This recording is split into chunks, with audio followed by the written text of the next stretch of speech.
Bonjour et bienvenue dans votre dernière émission d'Ountra-Nouille de l'année 2023.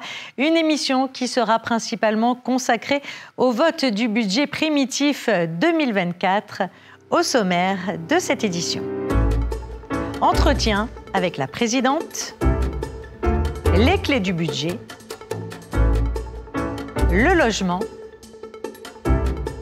le centre commercial de Fontvieille, le projet Symbiose, la mobilité. Et nous finirons sur une note consacrée à ces fêtes de fin d'année. Madame la Présidente, bonjour. Bonjour Madame Thomel. Dernière émission de l'année 2023, première de cette mandature, avec un rendez-vous important, puisque ce jeudi à 18h a lieu la séance de vote du budget primitif. Alors, lors de notre émission consacrée au budget rectificatif, vous aviez évoqué des difficultés dans vos relations avec le gouvernement. Entre-temps, le ministre a répondu à certaines de vos interrogations. Où en êtes-vous aujourd'hui ?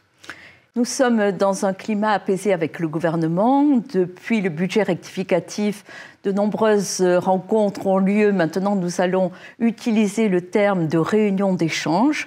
Nous avons eu également des commissions plénières d'études où nous avons évoqué l'ensemble des sujets qui nous tenaient à cœur pendant le budget rectificatif, notamment le logement, notamment la mobilité, notamment le centre commercial de Fontvieille, notamment l'usine de traitement des déchets. Voilà un petit peu tous ces sujets essentiels.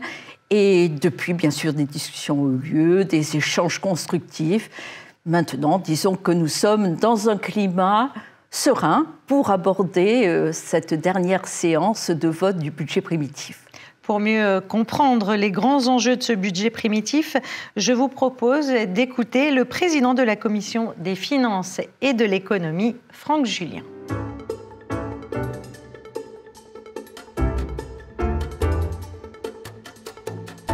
Alors oui, effectivement, ce budget primitif s'est présenté de manière un petit peu particulière parce qu'au moment du rectificatif, c'est pas passé inaperçu, il y a eu des tensions entre le gouvernement et le Conseil national. Et donc, à cause, je dirais, de cette séquence, on a décidé de totalement travailler différemment pour se focaliser sur les points sur lesquels on sentait qu'il y avait des désaccords. Donc, lors de nos commissions privées, au lieu d'avoir préalablement envoyé des questions et aborder les réponses aux questions qui sont envoyées par écrit, on a préféré faire des séquences de travail sur des thématiques bien dédiées, sur des thématiques bien précises. Donc, entre autres, il y a eu les techniques budgétaires, et notamment le plan triennal d'équipement public, sur lequel on a quand même passé pas mal de temps, et même sur les premières séquences, on en a rediscuté. Ensuite, il y a eu un autre sujet important, le centre commercial de Fontvieille, sur lequel il fallait que l'on obtienne des précisions. Il y a eu bien évidemment un sujet récurrent pour le Conseil national, le logement des Monégasques, et puis une thématique aussi qu'on ne pouvait pas ne pas aborder, celle de la mobilité et des grands travaux. Donc ça fait des séquences bien chargées. Et donc, on a chamboulé la méthode habituelle, mais parce qu'on avait des sujets chauds qui nécessitaient absolument, pour que l'on puisse aborder d'une manière plus sereine les débats lors des séances publiques, qu'elles soient débattues préalablement. Effectivement, il y a des thématiques, notamment le centre commercial de Fontvieille, parce que la décision finalement de changer le programme initial est récente, elle date d'août. Où le gouvernement n'avait pas eu le temps de voir le prestataire en lui demandant une nouvelle étude. Donc, lors de nos séances privées, il n'a pas pu nous donner des détails précis, notamment sur le calendrier, notamment sur le dimensionnement. Ensuite, sur l'aspect logement, les 50 logements supplémentaires dont on a discuté, eh bien, le choix définitif n'était pas fait. Donc, pour toutes ces raisons, eh bien, le primitif sur lequel on va être amené à se prononcer n'a pas les éléments définitifs. Donc, il nous a semblé qu'il n'était pas jouable d'attendre jusqu'au mois d'octobre pour obtenir des précisions sur ces points précis. Et c'est pour ça que l'annonce du ministre d'État de nous proposer un rectificatif à la prochaine session de printemps a été très bien accueillie parce qu'elle nous permettra d'assurer un suivi précis et plus rapproché de ces sujets cruciaux. Et d'autre part, ça nous permettra aussi de rediscuter de tous les points que l'on a abordés sur les techniques budgétaires et notamment sur le programme triennal d'équipement qui est important pour que l'on obtienne de meilleures précisions, notamment sur les échéanciers. Oui, bien, l'apaisement, déjà, il est lié à la méthode que l'on a prise. C'est qu'on a pu, en séance privée, aborder les sujets qui fâchaient. Donc, oui, il y en a eu un autre que je n'ai pas évoqué tout à l'heure, c'est le centre de traitement et de valorisation des déchets. Donc, effectivement, on a pu aborder tous les sujets qui fâchaient, avoir le niveau d'explication que l'on souhaitait. Et une fois que ces sujets ont été abordés, on a pu aborder le reste d'une manière un peu plus apaisée. Alors, malheureusement, du coup, effectivement, les questions que l'on a adressées par écrit n'ont pas pu être discutées, comme c'est le cas habituellement, mais pourront être abordées lors de ces séances. Et puis, on obtiendra des détails, je dirais, par les réunions que l'on aura au cours du premier semestre, parce qu'elles seront indispensables pour assurer un suivi des divers sujets. Alors, en ce qui concerne le programme triennal d'équipement public, il occupe une place, je dirais, de plus en plus importante dans les finances de l'État. Comme j'ai eu l'occasion de l'expliquer à la lecture de mon rapport, il a progressé en 10 ans, il a été multiplié par 4. Les recettes de l'État ont été multipliées par 2. Alors évidemment, c'est vrai que le plan national de logement y a joué une partie, puisqu'il représente à peu près 20% des montants qui sont dans ce programme.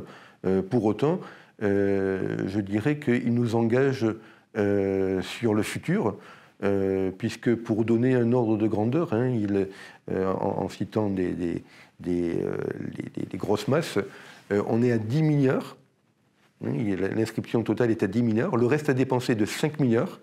Et en revanche, ce qui est au-delà des 3 ans représente quasiment la moitié des 5 milliards. Donc il est indispensable d'en assurer un suivi détaillé, parce que sinon on ira sur une non-maîtrise budgétaire. Et alors, à cette heure où on a des programmes dont les montants deviennent de plus en plus importants, il suffit de voir le coût de l'hôpital qui est à 1,250 milliard. Donc avec le CTVD, le centre de traitement de valorisation des déchets, on est à une échelle de 655 millions. Et je pourrais en citer d'autres. Le futur îlot Charles III, on atteindra les 800 millions. Il est absolument nécessaire qu'on revoie nos méthodes pour assurer un suivi précis, détaillé, et que l'on ait une bonne vision du calendrier. Donc ça a effectivement occupé une grosse partie de nos débats pour que l'on puisse à terme trouver une meilleure méthode de travail avec le gouvernement pour assurer un suivi plus précis et plus, j'irais même jusqu'à dire un peu plus rigoureux peut-être. Franck Julien a évoqué, Madame la Présidente, la question du logement. Cela reste une priorité pour le Conseil national ? C'est une priorité absolue de loger tous les monégasques qui sont dans leurs besoins dans un logement domanial en principauté de Monaco. C'est le sujet essentiel depuis notre première mandature avec le président Stéphane Valéry en 2003, que nous avons poursuivi tout au long des mandatures jusqu'à celle-ci qui vient de débuter en février dernier. Effectivement, nous avons beaucoup échangé avec le gouvernement. Nous n'étions pas sur les mêmes positions pendant le budget rectificatif. Depuis, cela s'est nettement amélioré. Et même, nous avons une proposition de 50 logements domaniaux neufs prévus pour la mandature, donc d'ici les années 26-27. Donc, je dois vous avouer aujourd'hui que sur ce point, nous sommes satisfaits. Ensuite, il y a un deuxième point qui concerne l'agence domaniale. Et là, nous allons entamer de nombreuses réunions d'échange dès la rentrée, dès ce mois de janvier, pour justement avancer sur le sujet et proposer très, très vite, dans l'année 2024, des solutions. Je vous propose justement d'écouter la présidente de la commission du logement, Maryse Battaglia.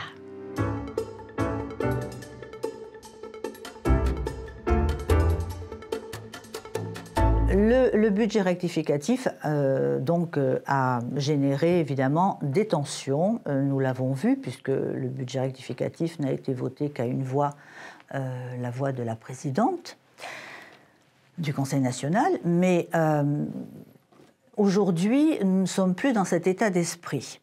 Donc, le gouvernement a fait un pas vers nous. Il a répondu à beaucoup de nos demandes. Donc, nous avons obtenu ces 50 logements. Donc, est-ce qu'en tant que présidente de la commission du logement, je dois être totalement satisfaite de ces 50 logements? Ma réponse serait oui et non. Je ne peux pas dire non parce que je suis contente de prendre ce que l'on m'offre aujourd'hui et je pense que l'Assemblée peut aussi être satisfaite. Malgré tout, ça ne doit pas, évidemment, nous détourner de nos objectifs, à savoir continuer, dans le cadre du plan national logement, à poursuivre l'effort de construction et en même temps de pouvoir arriver à déterminer un autre processus, et je me répète, d'attribution des logements domaniaux, qui va aussi aider. Le gouvernement devrait être surpris de ces propositions par la suite lorsque nous allons travailler avec lui. Alors, effectivement, donc, nous avons un projet qui est un projet ambitieux, c'est celui de modifier le processus d'attribution des logements domaniaux grâce à l'agence domaniale. Alors, il est vrai que le terme d'agence domaniale, nous ne sommes pas figés sur ce terme-là. Nous avons bien compris que le gouvernement, donc, par la voix du ministre d'État, n'était pas spécialement favorable à ce mot. Peut-être ça fait peur, ça fait penser à agence immobilière, donc ce n'est pas du tout le cas. Donc nous ne sommes pas figés sur cette appellation. Nous, ce qui nous intéresse, en fait, c'est de répondre au mieux à l'aspect, en fait, qualitatif de l'usager, c'est-à-dire que la personne qui demande un logement, eh bien, elle a un besoin d'être en correspondance avec son besoin locatif, donc ça c'est une réalité, mais aussi peut-être mieux répondre à ses souhaits. Voilà. Donc l'agence domaniale permettrait déjà de pouvoir fluidifier et optimiser le parc domanial parce que nous avons à ce moment-là une possibilité de nous adresser à un seul point d'entrée, un point d'entrée en fait unique, à savoir ma demande locative est prise en charge, mais j'ai aussi des travaux, eh bien, je peux avoir un seul interlocuteur. Ensuite, ce qui se passe derrière ne nous intéresse plus. Nous, ce qui nous intéresse, c'est le premier contact avec l'administration.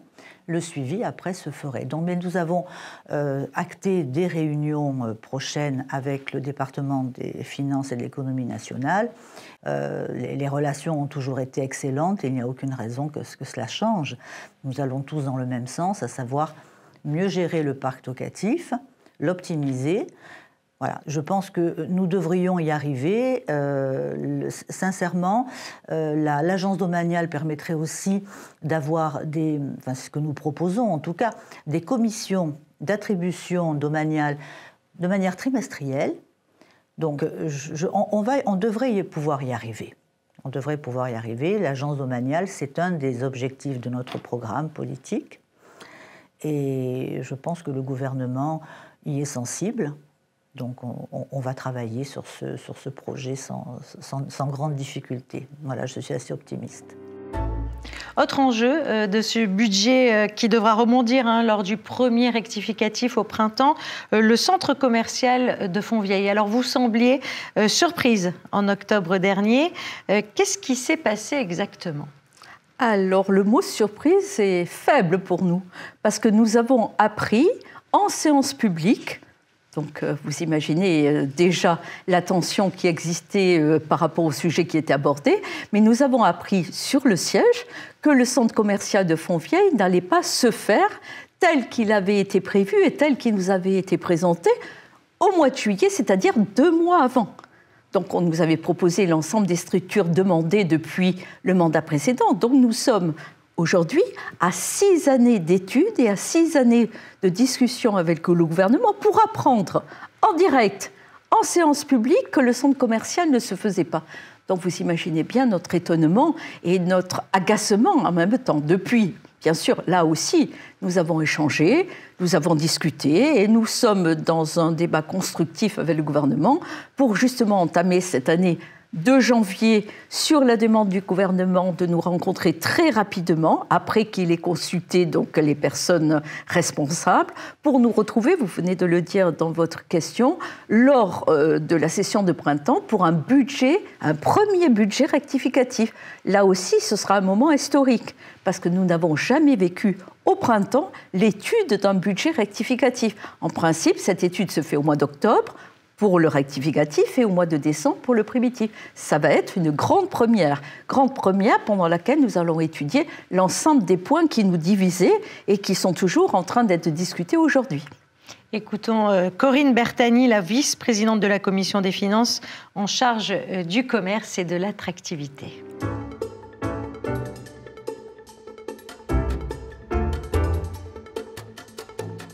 Eh bien, le commerce va bien. Et c'est une bonne nouvelle. On a eu les chiffres de l'INSEE qui le confirment, mais tout est reparti et je suis vraiment contente pour tous les commerçants de tous les quartiers de Monaco. J'espère, je pense, en tout cas, les chiffres montrent qu'on a fermé cette porte et qu'on ouvre une nouvelle porte vers du dynamisme. On sent les commerçants avoir des idées, envie de faire des choses et je pense que c'est le résultat de leurs efforts, d'avoir tenu le coup, et puis maintenant on va de l'avant et tout se passe bien. Alors le gouvernement crée des réunions qui s'appellent Observatoire du commerce, où on fait ensemble, les commerçants et les institutions, un point. Ils ont été à l'écoute cette année des commerçants pour les animations, et encore une fois, je le répète, les commerçants se sont beaucoup investis pour proposer des choses, pour donner une image de gens qui veulent s'investir pour leur commerce, mais pour leur quartier. Donc oui, je considère que le gouvernement est à leur côté, mais on peut toujours mieux faire, bien sûr. Le quartier de la Place des Moulins est pour le Conseil national et moi-même un sujet important pour le commerce à Monaco. Maintenant, c'est un nouveau quartier derrière la Place des Moulins qui est construit avec beaucoup d'habitations, beaucoup de familles, de jeunes. Il est vraiment temps de refaire un effort sur cette Place des Moulins et sur le boulevard des Moulins lui-même. Je suis à l'écoute des commerçants et c'est vrai que maintenant le temps presse pour ce quartier-là. Bien sûr, les autres quartiers sont importants pour nous au Conseil national. Je parle bien sûr du One Monte Carlo qui marche bien et du Parc Palace qui a fait un très bel effort de rénovation. La Condamine qui, pour ses fêtes, essaye d'être dynamique et vraiment c'est une très belle chose. Et ensuite, bien sûr, Fontvieille, que bien sûr on n'abandonne pas. Alors, Fontvieille, le centre commercial de Fontvieille, ça a été un sujet de tension pendant le BR 2023. Nous avons essayé par des CPE de poser le problème et d'avancer. Le projet initial, je le répète, a été présenté par le gouvernement au Conseil national. En aucun cas, c'est le Conseil national qui l'a demandé. Il était merveilleux, peut-être surdimensionné par rapport au coût de ce bel endroit végétalisé, complètement différent. Le dialogue avec le gouvernement nous a permis de convenir qu'il fallait redimensionner ce projet. Le Conseil national en est d'accord, mais surtout, il ne faut pas laisser de côté l'essentiel du but de ce nouveau centre commercial, dynamiser Fontvieille, les autres quartiers de Monaco, être innovant, avoir un cinéma, des boutiques, être un lieu de vie, attirer nos jeunes. Voilà, c'est tout ce que l'on veut. On ne veut pas dépenser pour dépenser, mais ce quartier a vraiment besoin de revivre, et notamment le week-end. Exactement. Une fois que nous avons acté qu'il était possible de refaire un centre commercial digne de ce nom par rapport à notre pays, il était nécessaire de donner un budget et malheureusement, à ce jour, nous n'avons pas de budget. Je l'espère et le gouvernement s'est engagé à nous proposer un nouveau projet redimensionné, mais surtout un budget ambitieux. Je reprends les mots de notre ministre d'État pour un nouveau budget rectificatif qui sera le premier de l'année 2024.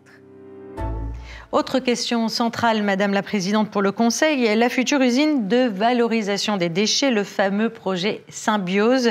Explication du vice-président, à présent, Jean-Louis Grinda.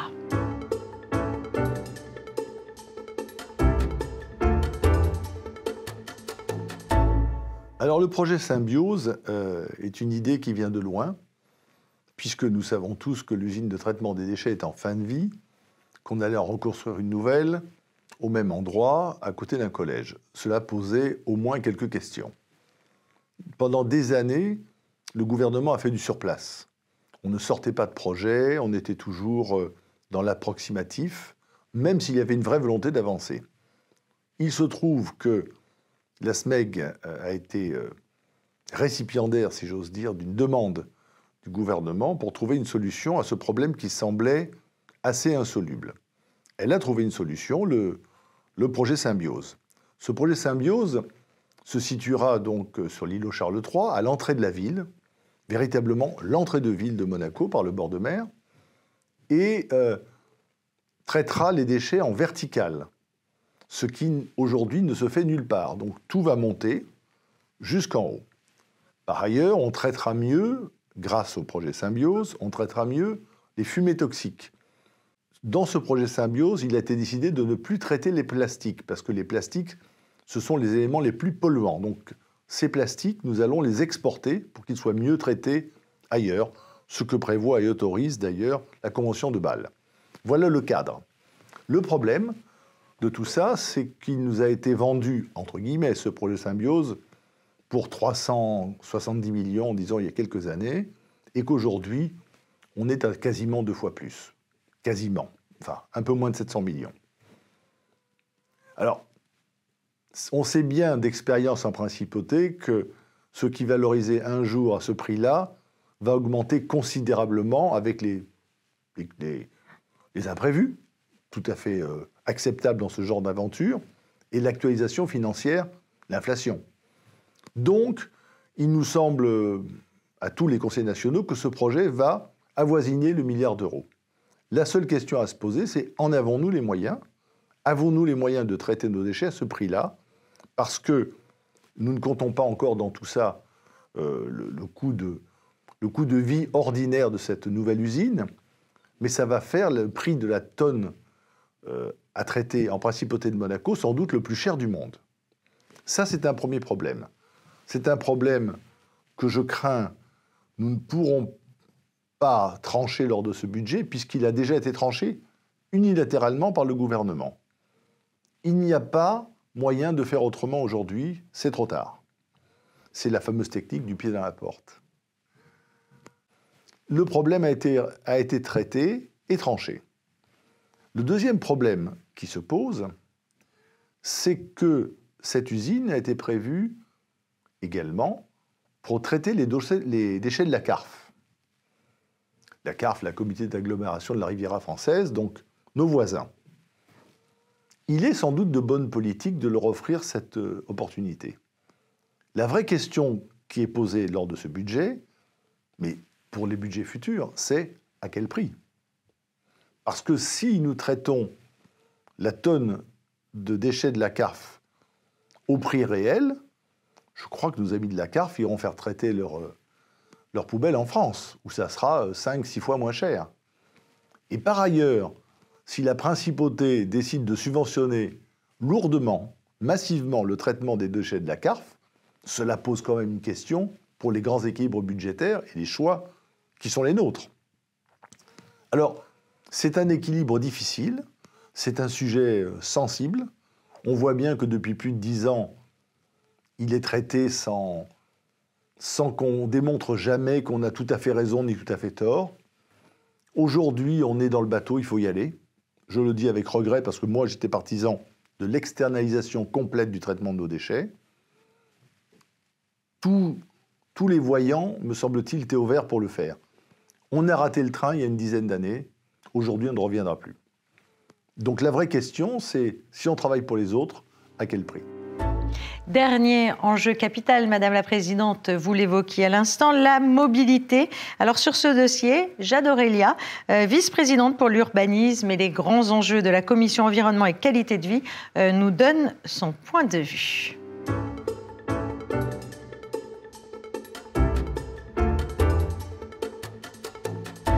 Oui, en effet, on va dire l'aménagement, le développement d'un territoire ou les stratégies sur lesquelles on va axer ce développement ne peuvent pas se décider ou se planifier du jour au lendemain. C'est comme la démographie, ce sont des process qui prennent du temps. Lorsqu'on axe un axe de développement ou des aménagements structurants pour le territoire, il faut que l'objectif poursuivi et la suite de la planification se tiennent sur de nombreuses années, et aussi qu'on anticipe vraiment le devenir de ces territoires, parce qu'effectivement, lorsqu'on planifie pour la mobilité, par exemple, des aménagements structurants qui vont permettre d'aller dans une orientation ou une autre, il est nécessaire de l'acter à un moment donné pour les 10, 15, 20 prochaines années. Donc ce sont des mesures qu'il faut prendre en amont. Et effectivement, je reproduisais ce manque de vision parce qu'aujourd'hui, nous arrivons, notamment pour la mobilité, dans une situation critique qui est que des opérations structurantes que l'on aurait dû acter, décider, lancer il y a déjà près de 20 ans, prennent encore du temps.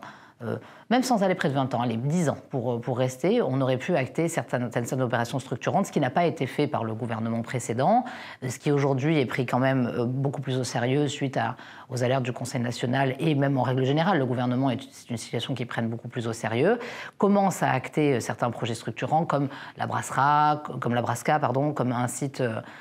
une solution de transport, une offre de transport qui viendrait traverser la principauté en site propre. Voilà, ce sont des décisions sur lesquelles on discute depuis un moment, mais rien n'a été acté. Et de fait ça, nous sommes aujourd'hui pénalisés et devons encore attendre 10 ans pour une solution structurante qui pourrait aujourd'hui régler nos problématiques de mobilité. Donc qu'est-ce qu'on fait ? On va se reporter sur les aménagements ferroviaires, que l'on va rechercher à améliorer en coordination avec les pays voisins, donc la France ou l'Italie. Et on sait que ça également, ce sont des choses qui prennent beaucoup de temps et qui aussi, surtout, ne sont pas dans nos mains.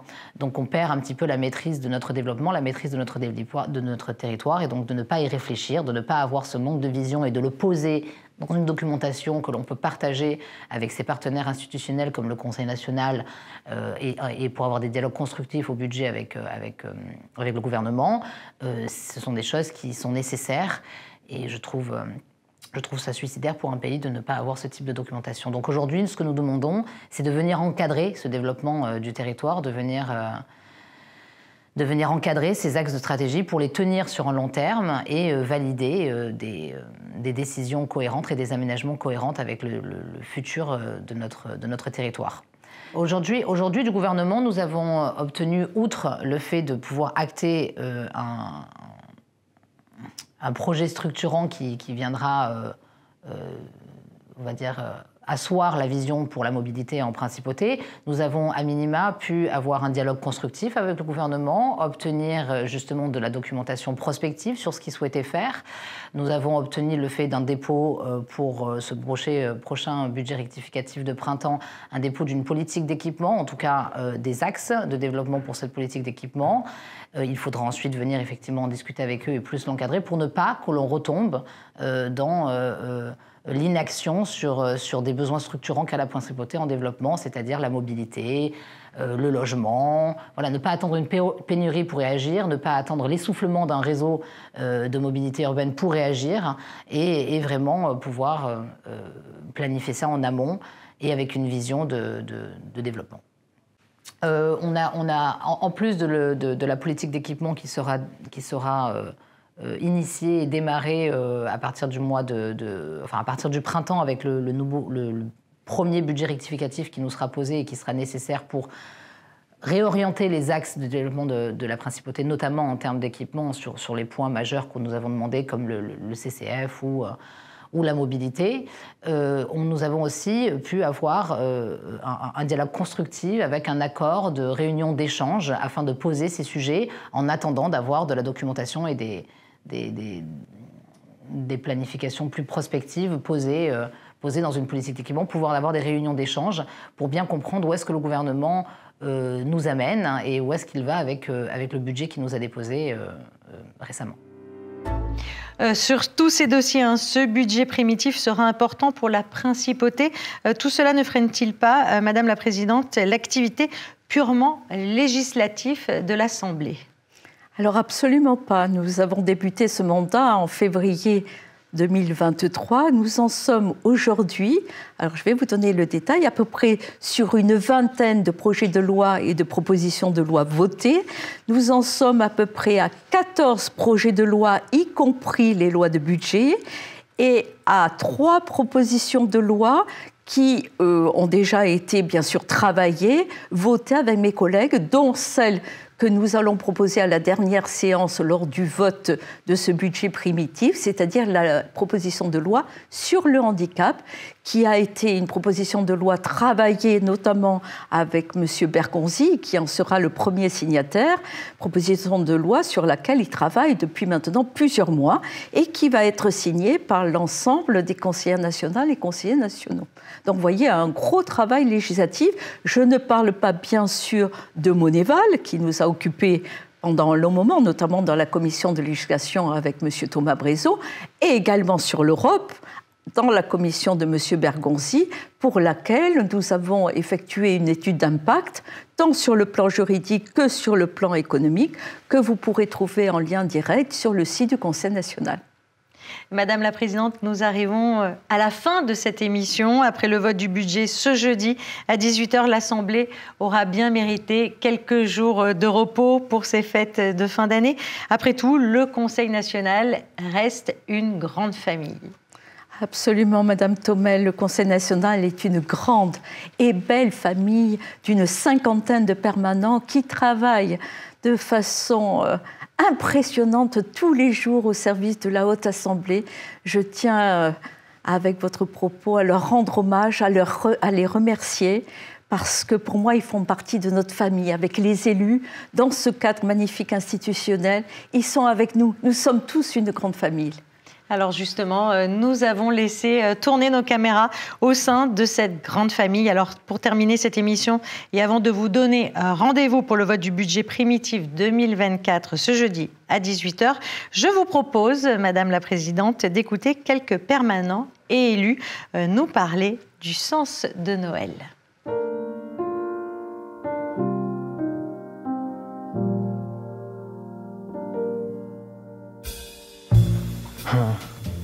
Alors, Noël. Moi, dès le mois de septembre, je commence à dire attention, bientôt c'est le mois de décembre, il va falloir sortir les décorations. Et c'est la joie, c'est les rires, les sourires sur les visages. Noël, c'est un peu comme les couleurs de notre drapeau, c'est rouge et blanc. Interview-moi sur Halloween, je peux te dire des kilomètres sur à quel point j'adore Halloween, mais pas Noël, quoi. Les amoureux s'embrassent sous le gui. Voilà. Père Noël, le sapin. Moi, je suis plutôt de tradition espagnole, donc on va manger parfois de la paella. J'ai une famille plutôt de tradition italienne, donc ça va être énormément ravioli maison. Si j'ai pas mon bœuf Wellington, je fais la tête. Je suis végétarienne, donc c'est gratin dauphinois pour moi. Voilà, moi, ce que j'aime le plus à Noël, c'est les 13 desserts. C'est vraiment quelque chose de chez nous qui est très provençal. La fougasse monégasque, fait maison, et qu'on adore. Un repas de famille et nous essayons de nous rendre à la messe de Noël. C'est une tradition chez nous. On se retrouve à l'église pour fêter Noël, vraiment la naissance de Jésus. Il faut essayer de voir le plus de monde possible et que c'est un grand moment de partage avec les gens qu'on aime. Et profiter de la famille qui est pour moi le plus important dans la vie. Et c'est une fête de chaleur humaine, de proximité, de plaisir. Mais je ne l'aborde jamais, cette fête, je dis bien jamais, depuis que je suis notamment père de famille, je ne l'aborde jamais sans un pincement au cœur pour ceux qui n'en ont pas de famille. Alors je parle de la famille au sens large du terme, c'est-à-dire ma famille bien sûr dans le cadre privé, mais aussi dans le cadre institutionnel et au niveau du pays. Voilà, j'aimerais faire une grande famille au niveau de Monaco, au niveau de toute notre population, de tous les Monégasques, de tous les résidents, unis autour de la famille princière, autour de notre prince Albert II, de son épouse la princesse Charlène, des enfants. Mais là, nous devons rassembler la famille des Monégasques, leur montrer notre attachement sur des valeurs, sur un soutien, sur du travail intense pour que cette belle principauté, notre beau pays, continue de prospérer. Joyeux Noël, bonne fête de fin d'année à toutes et à tous.